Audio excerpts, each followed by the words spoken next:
बाणकृतं शिवस्तोत्रं सौतिरुवाच। इदं च कवचं प्रोक्तं स्तोत्रं च शृणु शौनक। मन्त्रराजः कल्पतरुर्वसिष्ठो दत्तवान् पुरा। ॐ नमः शिवाय। बाणासुर उवाच। वन्दे सुराणां सारं च सुरेशं नीललोहितं। योगीश्वरं योगबीजं योगिनां च गुरोर्गुरुं। ज्ञानानन्दं ज्ञानरूपं ज्ञानबीजं सनातनं। तपसां फलदातारं दातारं सर्वसम्पदां। तपोरूपं तपोबीजं तपोधनधनं वरं।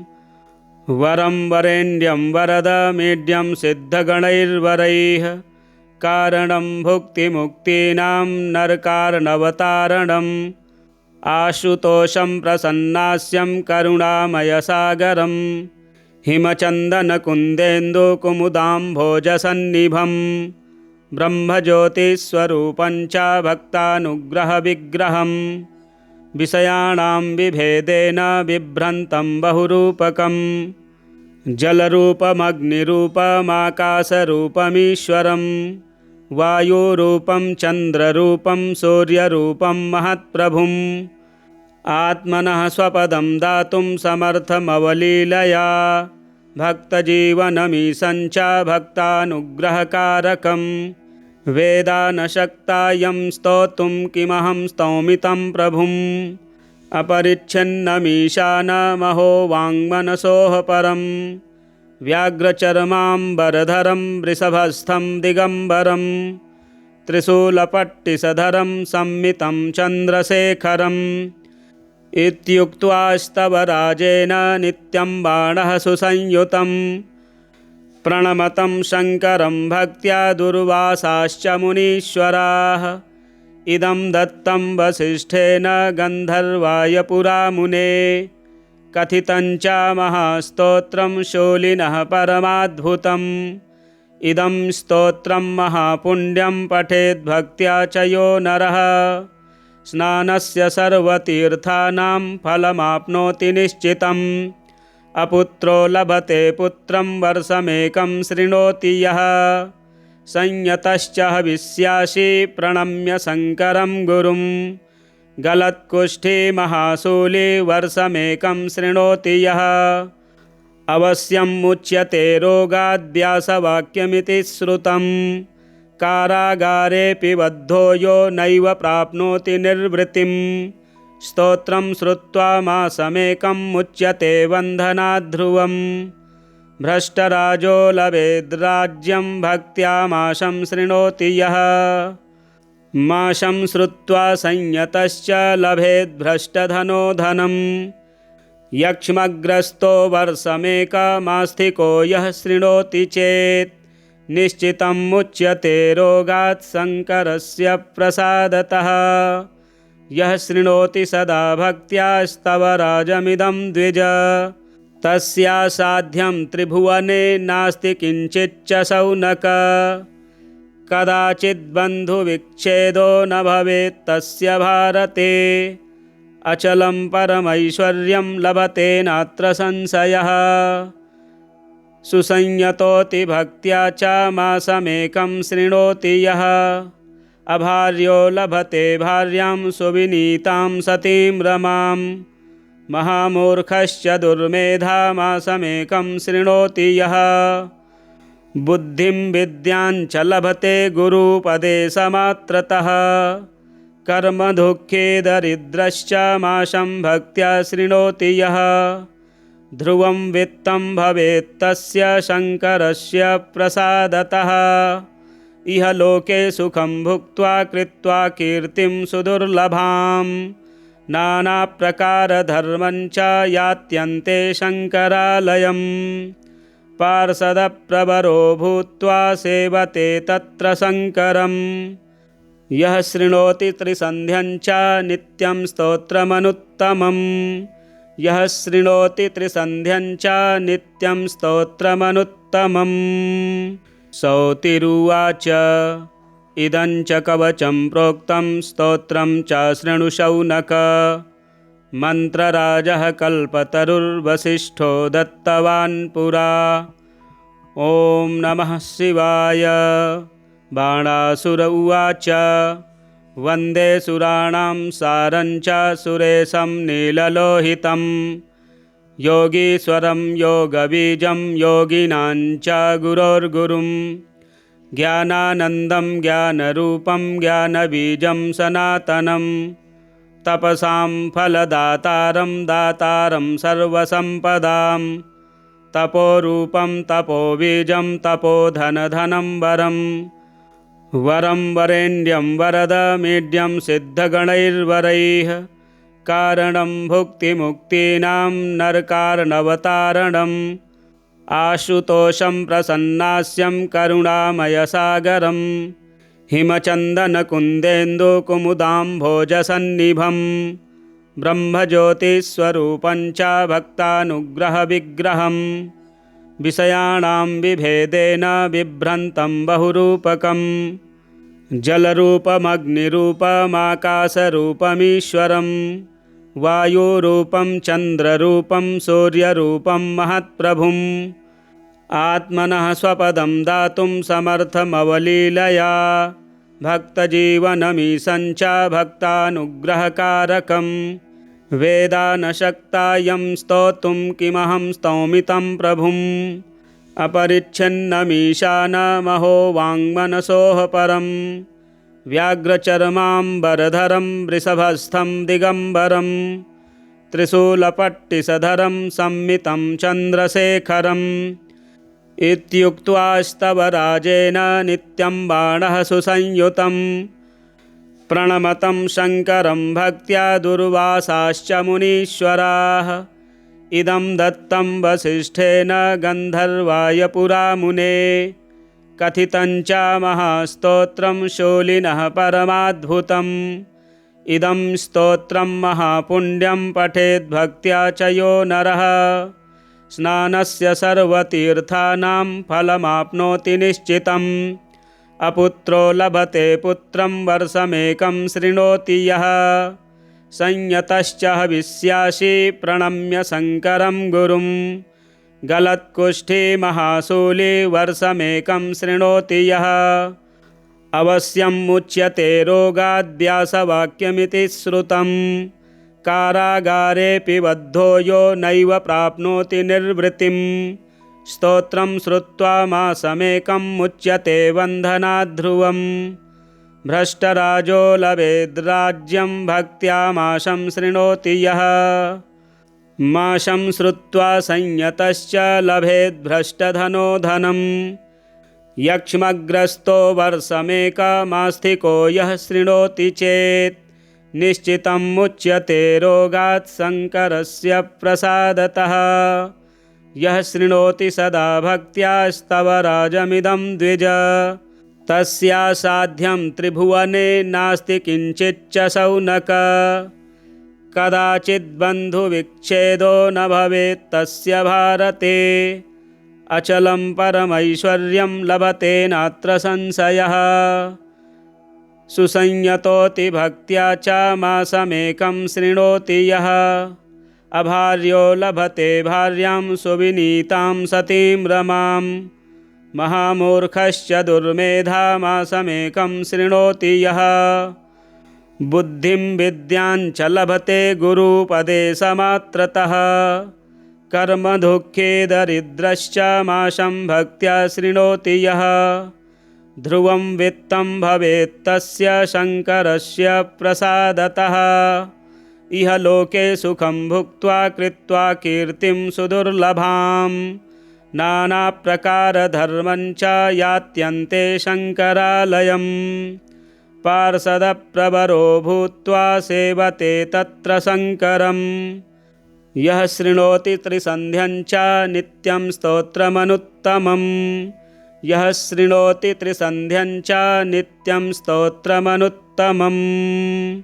सौतिरुवाच इदं च कवचं प्रोक्तं स्तोत्रं च शृणु शौनक। मन्त्रराजः कल्पतरुर्वसिष्ठो दत्तवान् पुरा। ॐ नमः शिवाय। बाणासुर उवाच वन्दे सुराणां सारञ्च सुरेशं नीललोहितं योगीश्वरं योगबीजं योगिनां च गुरोर्गुरुं ज्ञानानन्दं ज्ञानरूपं ज्ञानबीजं सनातनं तपसां फलदातारं दातारं सर्वसम्पदां तपोरूपं तपोबीजं तपोधनधनं वरं वरेण्यं वरदमीड्यं सिद्धगणैर्वरैः कारणं भुक्तिमुक्तीनां नरकार्णवतारणम् आशुतोषं प्रसन्नास्यं करुणामयसागरं हिमचन्दनकुन्देन्दुकुमुदाम्भोजसन्निभं ब्रह्मज्योतिस्वरूपं च भक्तानुग्रहविग्रहं विषयाणां विभेदेन बिभ्रन्तं बहुरूपकं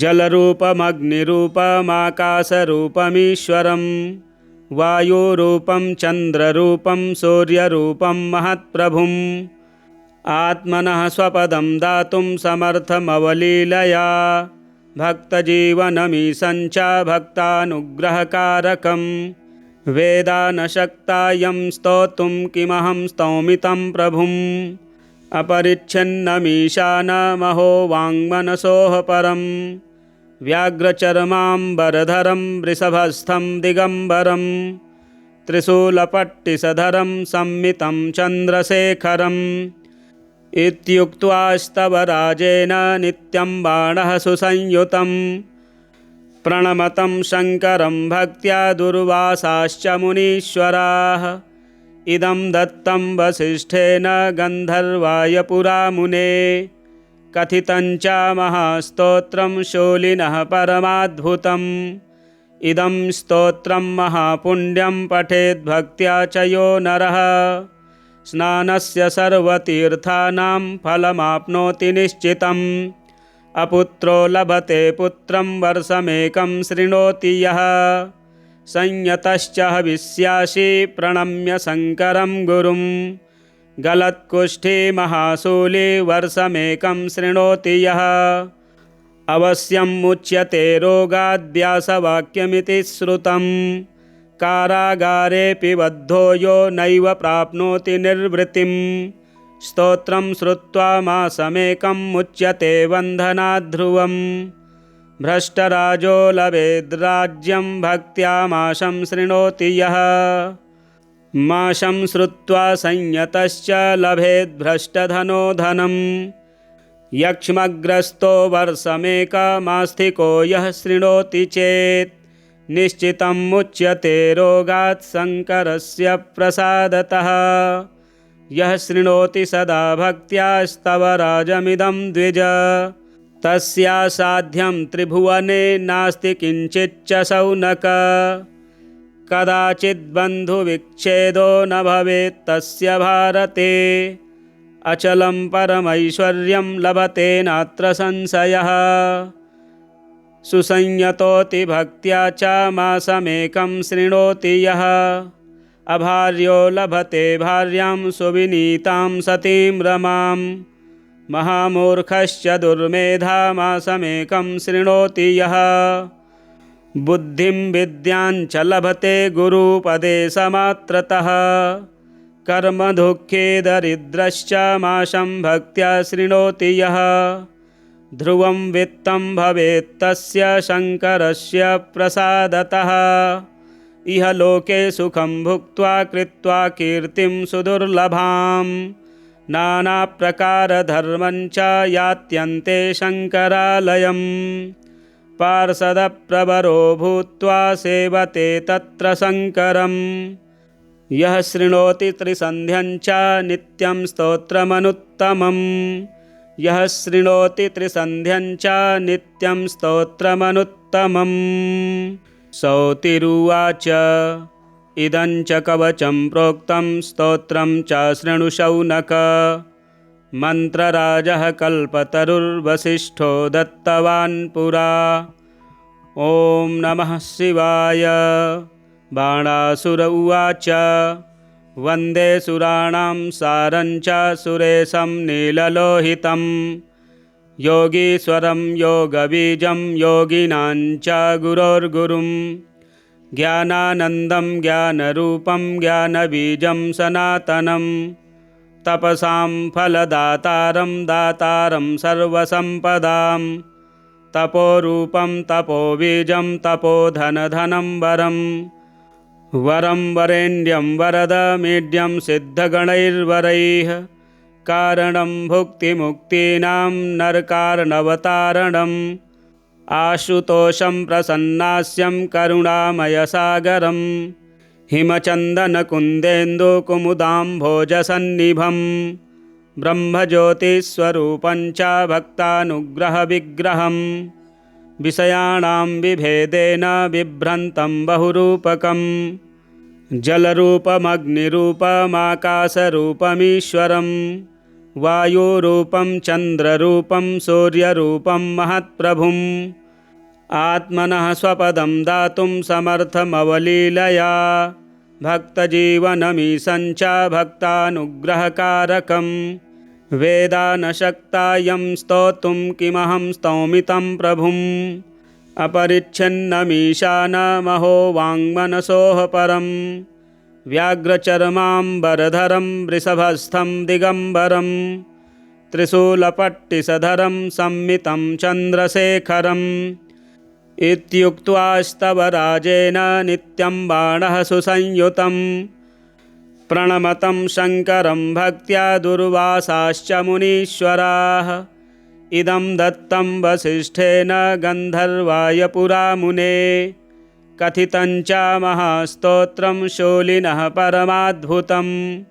इदं स्तोत्रं महापुण्यं पठेद्भक्त्या च यो नरः स्नानस्य सर्वतीर्थानां फलमाप्नोति निश्चितम् अपुत्रो लभते पुत्रं वर्षमेकं शृणोति यः संयतश्च हविष्यासि प्रणम्य शङ्करं गुरुं गलत्कुष्ठी महाशूली वर्षमेकं शृणोति यः अवश्यं मुच्यते रोगाद्व्यासवाक्यमिति श्रुतं कारागारेऽपि बद्धो यो नैव प्राप्नोति निर्वृतिं स्तोत्रं श्रुत्वा मासमेकं मुच्यते बन्धनाद्ध्रुवं भ्रष्टराजो लभेद्राज्यं भक्त्या माशं शृणोति यः माशं श्रुत्वा संयतश्च लभेद्भ्रष्टधनो धनं यक्ष्मग्रस्तो वर्षमेकमास्तिको यः शृणोति चेत्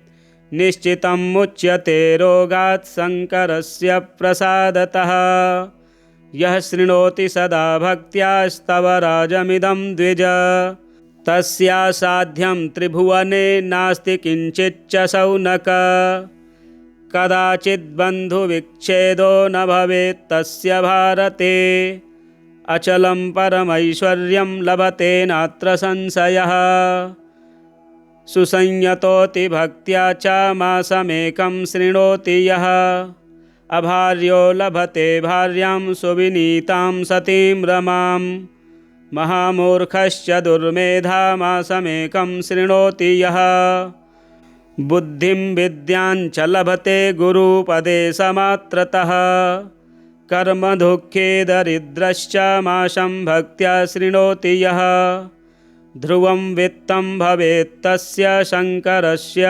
प्रसादतः इह लोके सुखं भुक्त्वा कृत्वा कीर्तिं सुदुर्लभां नानाप्रकारधर्मं च यात्यन्ते शङ्करालयं पार्षदप्रवरो भूत्वा सेवते तत्र शङ्करं यः शृणोति त्रिसन्ध्यं च नित्यं स्तोत्रमनुत्तमम् यः शृणोति त्रिसन्ध्यं च नित्यं स्तोत्रमनुत्तमम् सौतिरुवाच इदं च कवचं प्रोक्तं स्तोत्रं च शृणु शौनक मन्त्रराजः कल्पतरुर्वसिष्ठो दत्तवान् पुरा ॐ नमः शिवाय।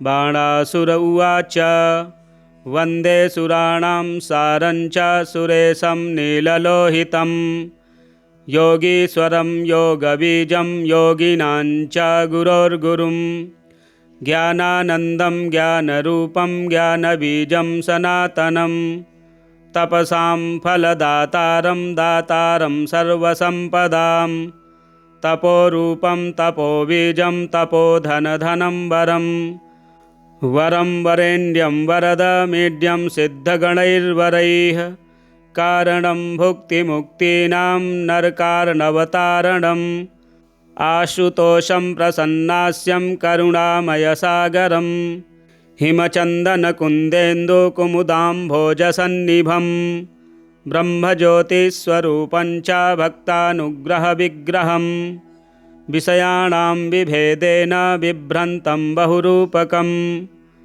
जलरूपमग्निरूपमाकाशरूपमीश्वरं वायुरूपं चन्द्ररूपं सूर्यरूपं महत्प्रभुम् आत्मनः स्वपदं दातुं समर्थमवलीलया भक्तजीवनमीशं च भक्तानुग्रहकारकं वेदानशक्तायं स्तोतुं किमहं स्तौमि तं प्रभुम् अपरिच्छिन्नमीशानमहो वाङ्मनसोः परं व्याघ्रचर्माम्बरधरं वृषभस्थं दिगम्बरं त्रिशूलपट्टिसधरं संमितं चन्द्रशेखरम् इत्युक्त्वास्तव राजेन नित्यं बाणः सुसंयुतं प्रणमतं शङ्करं भक्त्या दुर्वासाश्च मुनीश्वराः इदं दत्तं वसिष्ठेन गन्धर्वाय पुरामुने कथितं च महास्तोत्रं शूलिनः परमाद्भुतम् इदं स्तोत्रं महापुण्यं पठेद्भक्त्या च यो नरः स्नानस्य सर्वतीर्थानां फलमाप्नोति निश्चितम् अपुत्रो लभते पुत्रं वर्षमेकं शृणोति यः संयतश्च हविष्यासि प्रणम्य शङ्करं गुरुं गलत्कुष्ठी महाशूली वर्षमेकं शृणोति यः अवश्यं मुच्यते रोगाद्व्यासवाक्यमिति श्रुतं कारागारेऽपि बद्धो यो नैव प्राप्नोति निर्वृतिं स्तोत्रं श्रुत्वा मासमेकं मुच्यते बन्धनात् ध्रुवम् भ्रष्टराजो लभेद्राज्यं भक्त्या माशं शृणोति यः माशं श्रुत्वा संयतश्च लभेद्भ्रष्टधनो धनं यक्ष्मग्रस्तो वर्षमेकमास्थिको यः शृणोति चेत्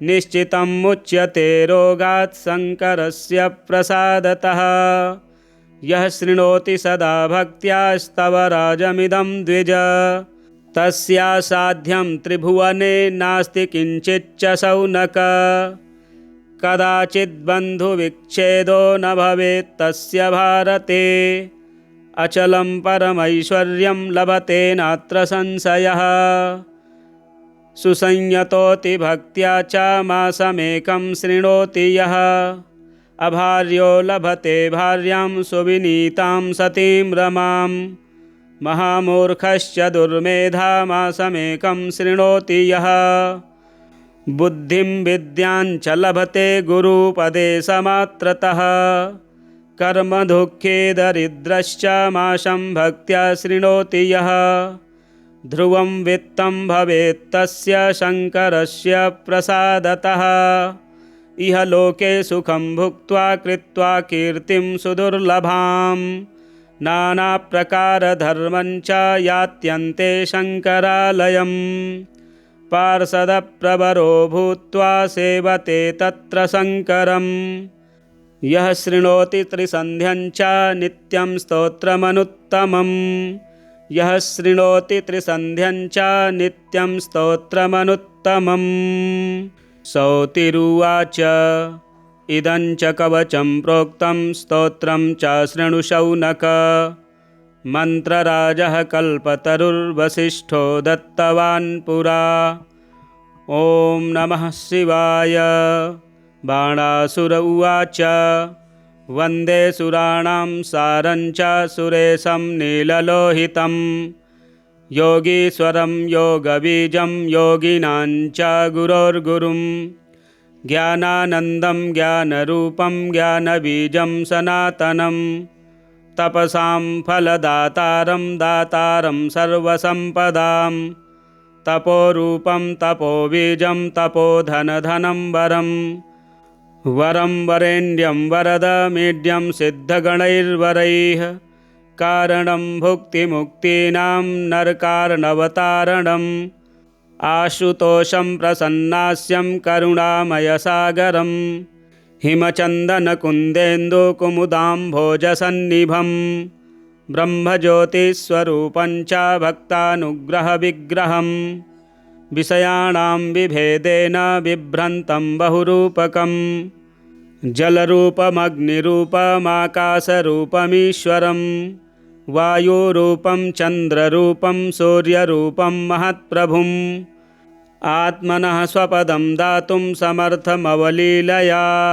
भक्तजीवनमीशं च भक्तानुग्रहकारकं वेदा न शक्ता यं स्तोतुं किमहं स्तौमि तं प्रभुम् अपरिच्छिन्नमीशानमहो वाङ्मनसोः परं व्याघ्रचर्माम्बरधरं वृषभस्थं दिगम्बरं त्रिशूलपट्टिसधरं संमितं चन्द्रशेखरम् इत्युक्त्वा राजेन नित्यं बाणः सुसंयुतं प्रणमतं शङ्करं भक्त्या दुर्वासाश्च मुनीश्वराः इदं दत्तं वसिष्ठेन गन्धर्वाय पुरा मुने कथितं च महास्तोत्रं शूलिनः परमाद्भुतम् इदं स्तोत्रं महापुण्यं पठेद्भक्त्या च यो नरः स्नानस्य सर्वतीर्थानां फलमाप्नोति निश्चितम् अपुत्रो लभते पुत्रं वर्षमेकं शृणोति यः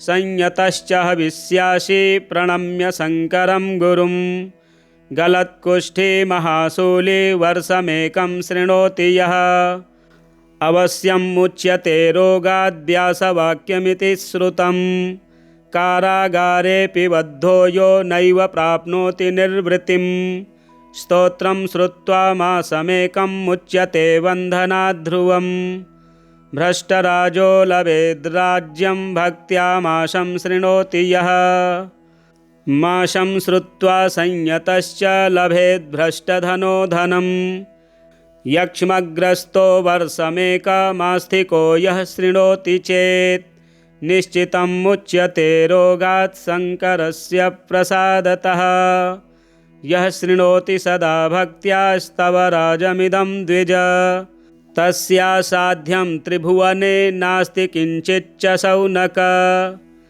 कदाचिद्बन्धुविच्छेदो न भवेत् तस्य भारते अचलं परमैश्वर्यं लभते नात्र संशयः सुसंयतोति भक्त्या च मासमेकं शृणोति यः अभार्यो लभते भार्यां सुविनीतां सतीं रमां महामूर्खश्च दुर्मेधा मासमेकं शृणोति यः बुद्धिं विद्यां च लभते गुरुपदेशमात्रतः कर्मदुःखे दरिद्रश्च माशं भक्त्या शृणोति यः ध्रुवं वित्तं भवेत् तस्य शङ्करस्य प्रसादतः इह लोके सुखं भुक्त्वा कृत्वा कीर्तिं सुदुर्लभां नानाप्रकारधर्मं च यात्यन्ते शङ्करालयं पार्षदप्रवरो भूत्वा सेवते तत्र शङ्करं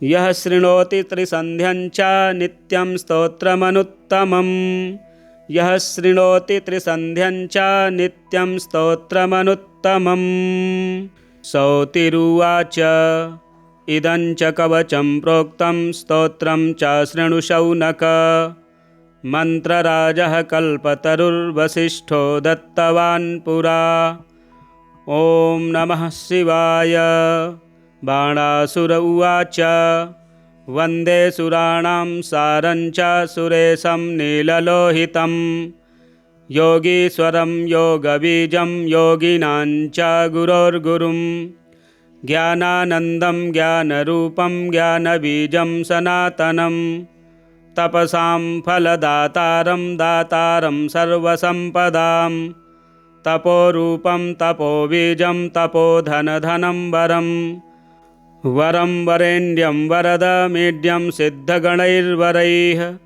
कारणं भुक्तिमुक्तीनां नरकार्णवतारणम् आशुतोषं प्रसन्नास्यं करुणामयसागरं हिमचन्दनकुन्देन्दुकुमुदाम्भोजसन्निभं ब्रह्मज्योतिस्वरूपं च भक्तानुग्रहविग्रहं विषयाणां विभेदेन बिभ्रन्तं बहुरूपकं जलरूपमग्निरूपमाकाशरूपमीश्वरं वायुरूपं चन्द्ररूपं सूर्यरूपं महत्प्रभुम् आत्मनः स्वपदं दातुं समर्थमवलीलया भक्तजीवनमीशं च भक्तानुग्रहकारकं वेदा न शक्तायं स्तोतुं किमहं स्तौमि तं प्रभुम् अपरिच्छिन्नमीशानमहो वाङ्मनसोः परं व्याघ्रचर्माम्बरधरं वृषभस्थं दिगम्बरं त्रिशूलपट्टिसधरं संमितं चन्द्रशेखरम् इत्युक्त्वास्तव राजेन नित्यं बाणः सुसंयुतं प्रणमतं शङ्करं भक्त्या दुर्वासाश्च मुनीश्वराः इदं दत्तं वसिष्ठेन गन्धर्वाय पुरामुने कथितं च महास्तोत्रं शूलिनः परमाद्भुतम् इदं स्तोत्रं महापुण्यं पठेद्भक्त्या च यो नरः स्नानस्य सर्वतीर्थानां फलमाप्नोति निश्चितम् अपुत्रो लभते पुत्रं वर्षमेकं शृणोति यः संयतश्च हविष्यासि प्रणम्य शङ्करं गुरुं गलत्कुष्ठी महाशूली वर्षमेकं शृणोति यः अवश्यं मुच्यते रोगाद्व्यासवाक्यमिति श्रुतं कारागारेऽपि बद्धो यो नैव प्राप्नोति निर्वृतिं स्तोत्रं श्रुत्वा मासमेकं मुच्यते बन्धनात् ध्रुवम् भ्रष्टराजो लभेद्राज्यं भक्त्या माशं शृणोति यः माशं श्रुत्वा संयतश्च लभेद्भ्रष्टधनो धनं यक्ष्मग्रस्तो वर्षमेकमास्थिको यः शृणोति चेत् निश्चितं मुच्यते रोगात् शङ्करस्य प्रसादतः यः शृणोति सदा भक्त्यास्तव राजमिदं द्विज तस्यासाध्यं त्रिभुवने नास्ति किञ्चिच्च शौनक कदाचिद्बन्धुविच्छेदो न भवेत् तस्य भारते अचलं परमैश्वर्यं लभते नात्र संशयः सुसंयतोति भक्त्या च मासमेकं शृणोति यः अभार्यो लभते भार्यां सुविनीतां सतीं रमां महामूर्खश्च दुर्मेधा मासमेकं शृणोति यः बुद्धिं विद्यां च लभते गुरुपदेशमात्रतः कर्मदुःखे दरिद्रश्च माशं भक्त्या शृणोति यः ध्रुवं वित्तं भवेत् तस्य शङ्करस्य प्रसादतः इह लोके सुखं भुक्त्वा कृत्वा कीर्तिं सुदुर्लभां नानाप्रकारधर्मं च यात्यन्ते शङ्करालयं पार्षदप्रवरो भूत्वा सेवते तत्र शङ्करं यः शृणोति त्रिसन्ध्यं च नित्यं स्तोत्रमनुत्तमम् यः शृणोति त्रिसन्ध्यं च नित्यं स्तोत्रमनुत्तमम् सौतिरुवाच इदं च कवचं प्रोक्तं स्तोत्रं च शृणु शौनक मन्त्रराजः कल्पतरुर्वसिष्ठो दत्तवान् पुरा ॐ नमः शिवाय बाणासुर उवाच वन्दे सुराणां सारं च सुरेशं नीललोहितं योगीश्वरं योगबीजं योगिनां च गुरोर्गुरुं ज्ञानानन्दं ज्ञानरूपं ज्ञानबीजं सनातनं तपसां फलदातारं दातारं सर्वसम्पदां तपोरूपं तपोबीजं तपोधनधनं वरं वरं वरेण्यं वरदमीड्यं सिद्धगणैर्वरैः कारणं भुक्तिमुक्तीनां नरकार्णवतारणम् आशुतोषं प्रसन्नास्यं करुणामयसागरं हिमचन्दनकुन्देन्दुकुमुदाम्भोजसन्निभं ब्रह्मज्योतिस्वरूपं च भक्तानुग्रहविग्रहं विषयाणां विभेदेन बिभ्रन्तं बहुरूपकं जलरूपमग्निरूपमाकाशरूपमीश्वरं वायुरूपं चन्द्ररूपं सूर्यरूपं महत्प्रभुम् आत्मनः स्वपदं दातुं समर्थमवलीलया भक्तजीवनमीशं च भक्तानुग्रहकारकं वेदा न शक्ता यं स्तोतुं किमहं स्तौमि तं प्रभुम् अपरिच्छिन्नमीशानमहो वाङ्मनसोः परं व्याघ्रचर्माम्बरधरं वृषभस्थं दिगम्बरं त्रिशूलपट्टिसधरं संमितं चन्द्रशेखरम् इत्युक्त्वा राजेन नित्यं बाणः सुसंयुतं प्रणमतं शङ्करं भक्त्या दुर्वासाश्च मुनीश्वराः इदं दत्तं वसिष्ठेन गन्धर्वाय पुरा मुने कथितं च महास्तोत्रं शूलिनः परमाद्भुतम् इदं स्तोत्रं महापुण्यं पठेद्भक्त्या च यो नरः स्नानस्य सर्वतीर्थानां फलमाप्नोति निश्चितम् अपुत्रो लभते पुत्रं वर्षमेकं शृणोति यः संयतश्च हविष्यासि प्रणम्य शङ्करं गुरुं गलत्कुष्ठी महाशूली वर्षमेकं शृणोति यः अवश्यं मुच्यते रोगाद्व्यासवाक्यमिति श्रुतं कारागारेऽपि बद्धो यो नैव प्राप्नोति निर्वृतिं स्तोत्रं श्रुत्वा मासमेकं मुच्यते बन्धनाद्ध्रुवम् भ्रष्टराजो लभेद्राज्यं भक्त्या माशं शृणोति यः माशं श्रुत्वा संयतश्च लभेद्भ्रष्टधनो धनम् यक्ष्मग्रस्तो वर्षमेकमास्तिको यः शृणोति चेत् निश्चितं मुच्यते रोगात् शङ्करस्य प्रसादतः यः शृणोति सदा भक्त्या स्तवराजमिदं द्विज तस्यासाध्यं त्रिभुवने नास्ति किञ्चिच्च शौनक कदाचिद्बन्धुविच्छेदो न भवेत् तस्य भारते अचलं परमैश्वर्यं लभते नात्र संशयः सुसंयतोति भक्त्या च मासमेकं शृणोति यः अभार्यो लभते भार्यां सुविनीतां सतीं रमां महामूर्खश्च दुर्मेधा मासमेकं शृणोति यः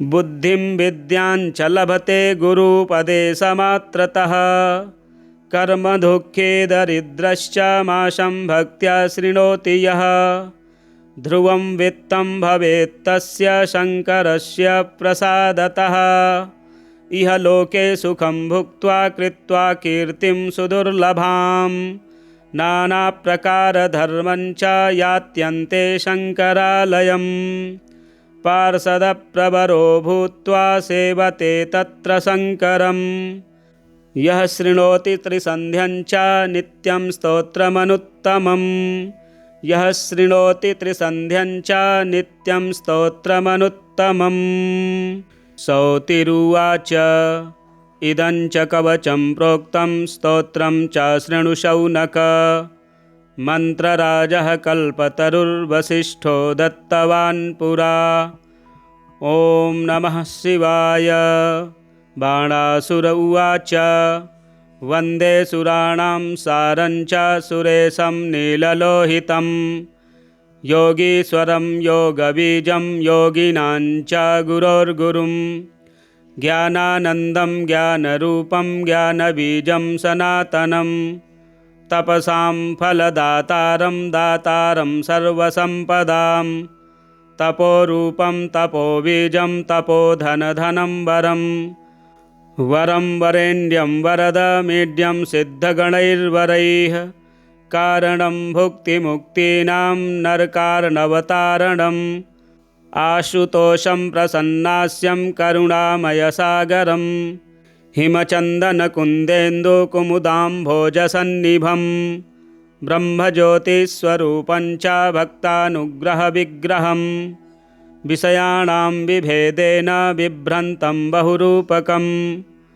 जलरूपमग्निरूपमाकाशरूपमीश्वरं वायुरूपं चन्द्ररूपं सूर्यरूपं महत्प्रभुम् आत्मनः स्वपदं दातुं समर्थमवलीलया भक्तजीवनमीशं च भक्तानुग्रहकारकं वेदा न शक्तायं स्तोतुं किमहं स्तौमि तं प्रभुम् अपरिच्छिन्नमीशानमहो वाङ्मनसोः परं व्याघ्रचर्माम्बरधरं वृषभस्थं दिगम्बरं त्रिशूलपट्टिसधरं संमितं चन्द्रशेखरम् इत्युक्त्वास्तव राजेन नित्यं बाणः सुसंयुतं प्रणमतं शङ्करं भक्त्या दुर्वासाश्च मुनीश्वराः इदं दत्तं वसिष्ठेन गन्धर्वाय पुरामुने कथितं च महास्तोत्रं शूलिनः परमाद्भुतम्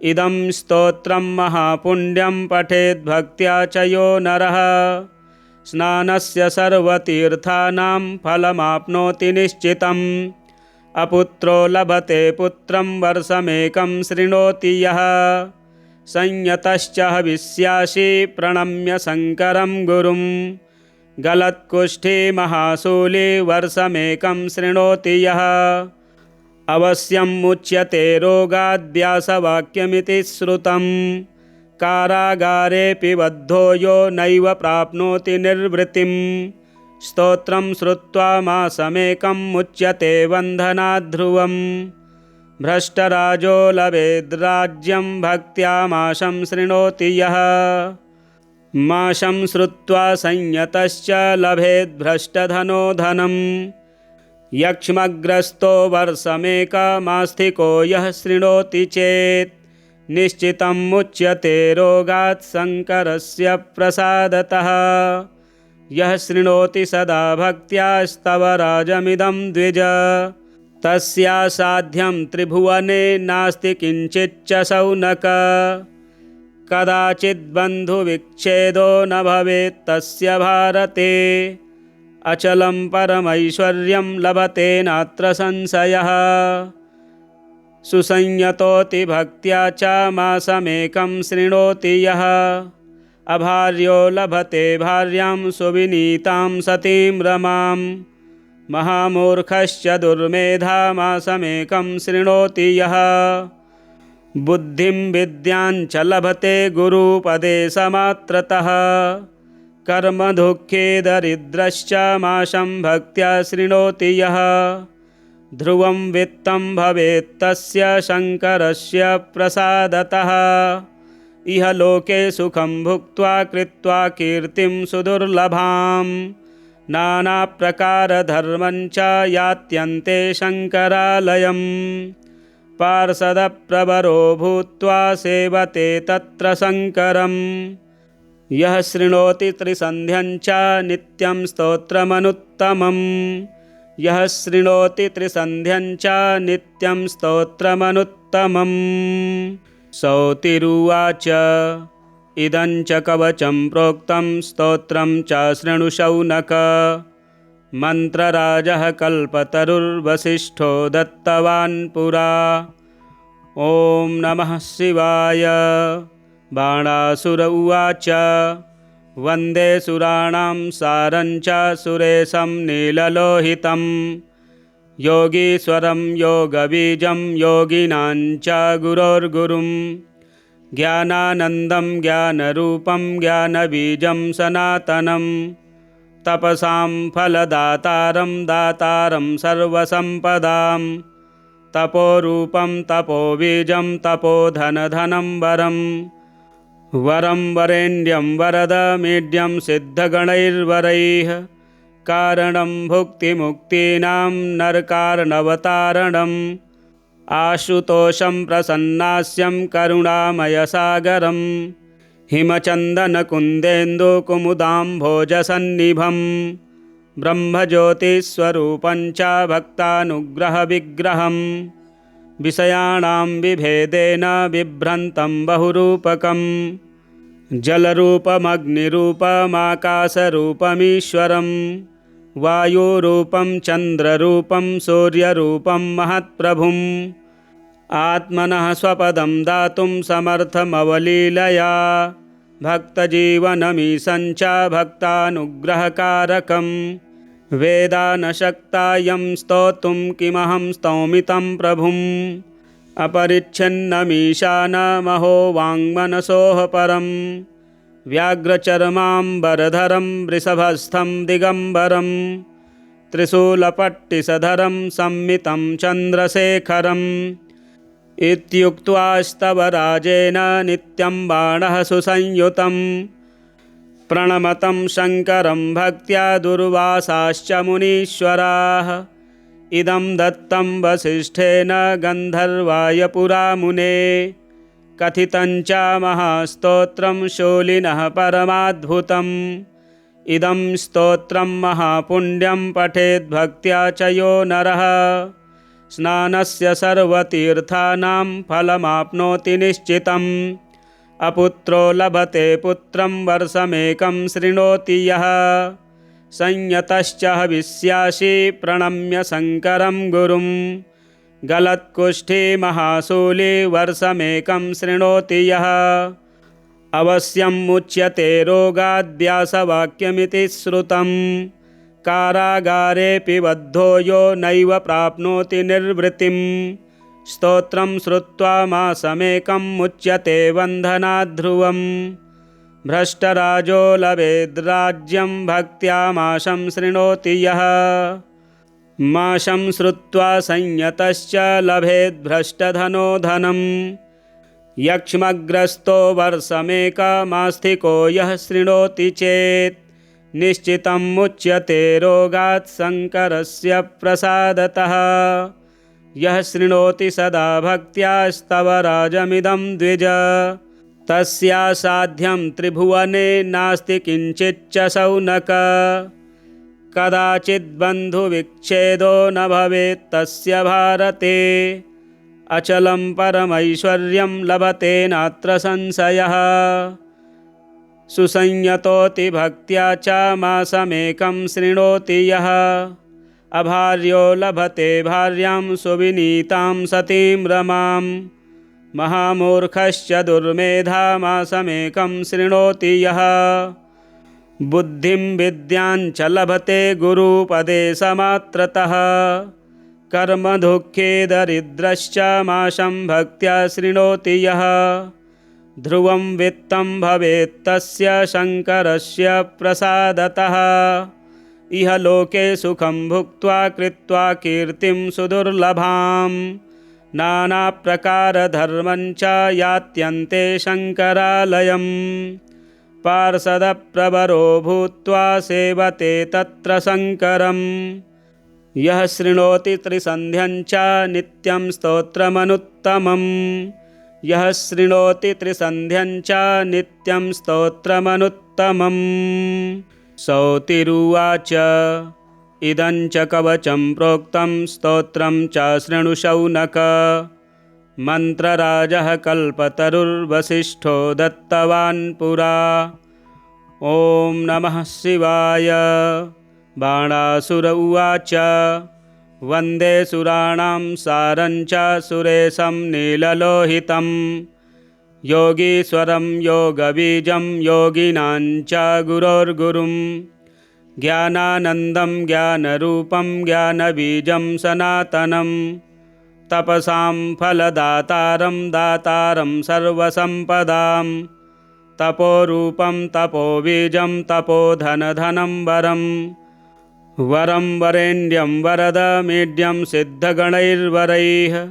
कारणं भुक्तिमुक्तीनां नरकार्णवतारणम् आशुतोषं प्रसन्नास्यं करुणामयसागरं हिमचन्दनकुन्देन्दुकुमुदाम्भोजसन्निभं ब्रह्मज्योतिस्वरूपं च भक्तानुग्रहविग्रहं विषयाणां विभेदेन बिभ्रन्तं बहुरूपकं जलरूपमग्निरूपमाकाशरूपमीश्वरं वायुरूपं चन्द्ररूपं सूर्यरूपं महत्प्रभुम् आत्मनः स्वपदं दातुं समर्थमवलीलया भक्तजीवनमीशं च भक्तानुग्रहकारकं वेदानशक्तायं स्तोतुं किमहं स्तौमि तं प्रभुम् अपरिच्छिन्नमीशानमहो वाङ्मनसोः परं व्याघ्रचर्माम्बरधरं वृषभस्थं दिगम्बरं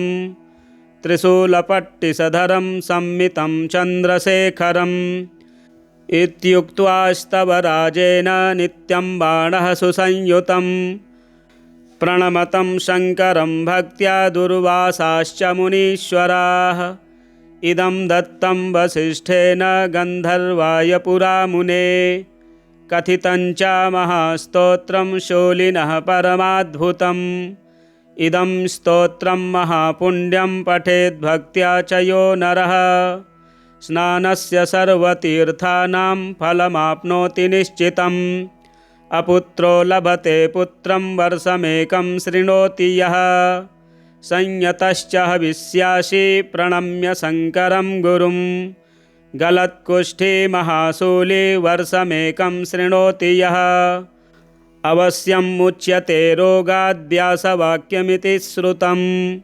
कारागारेऽपि बद्धो यो नैव प्राप्नोति निर्वृतिं स्तोत्रं श्रुत्वा मासमेकं मुच्यते बन्धनात् ध्रुवम् भ्रष्टराजो लभेद्राज्यं भक्त्या माशं शृणोति यः माशं श्रुत्वा संयतश्च लभेद्भ्रष्टधनो धनं यक्ष्मग्रस्तो वर्षमेकमास्थिको यः शृणोति चेत् निश्चितं मुच्यते रोगात् शङ्करस्य प्रसादतः यः शृणोति सदा भक्त्या स्तव राजमिदं द्विज तस्यासाध्यं त्रिभुवने नास्ति किञ्चिच्च शौनक कदाचिद्बन्धुविच्छेदो न भवेत् तस्य भारते अचलं परमैश्वर्यं लभते नात्र संशयः सुसंयतोति भक्त्या च मासमेकं शृणोति यः अभार्यो लभते भार्यां सुविनीतां सतीं रमां महामूर्खश्च दुर्मेधा मासमेकं शृणोति यः बुद्धिं विद्यां च लभते गुरुपदेशमात्रतः कर्मदुःखे दरिद्रश्च माशं भक्त्या शृणोति यः ध्रुवं वित्तं भवेत् तस्य शङ्करस्य प्रसादतः इह लोके सुखं भुक्त्वा कृत्वा कीर्तिं सुदुर्लभां नानाप्रकारधर्मं च यात्यन्ते शङ्करालयं पार्षदप्रवरो भूत्वा सेवते तत्र शङ्करं यः शृणोति त्रिसन्ध्यं च नित्यं स्तोत्रमनुत्तमम् यः शृणोति त्रिसन्ध्यं च नित्यं स्तोत्रमनुत्तमम्। श्रीब्रह्मवैवर्ते महापुराणे ब्रह्मखण्डे शौतिशौनकसंवादे स्तवराजोऽयमूनविंशोऽध्यायः। प्रिय मित्रों, आज बुध प्रदोष के दिन भगवान शंकर जी का बाणासुर के द्वारा कहा गया यह स्तोत्र बहुत ही प्रभावशाली है। इस स्तोत्र का पाठ श्रवण करने से सभी प्रकार के दुख, पीड़ा, संकट दूर होते हैं। आप पाठ श्रवण करें। यदि हमारे चैनल में नए हैं तो चैनल को सब्सक्राइब करें, वीडियो शेयर करें, लाइक करें। हर हर महादेव।